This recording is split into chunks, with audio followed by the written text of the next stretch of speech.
Sebuah mobil pengangkut makan bergizi gratis menerobos pagar sekolah dan menabrak sejumlah siswa di halaman SDN Kalibaru 01, Cilincing, Jakarta Utara, pada Kamis, 11 Desember 2025.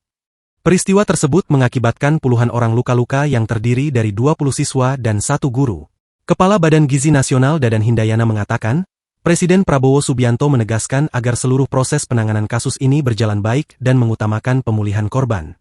Pernyataan itu disampaikan Dadan dalam keterangannya kepada wartawan.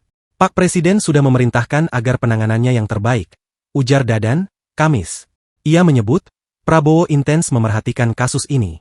Ia mengaku dipantau setiap menit oleh Sekretaris Kabinet dan diminta memberikan laporan secara berkala. Sementara itu, Wakil Presiden Gibran Rakabuming Raka meminta maaf atas insiden kecelakaan ini.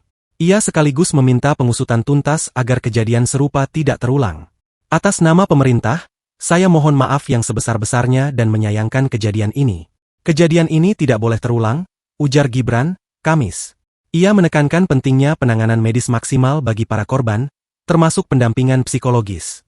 Saya mendorong penanganan medis yang maksimal bagi para korban, serta pendampingan dan trauma healing bagi para siswa dan guru SDN Kalibaru 01, ujarnya.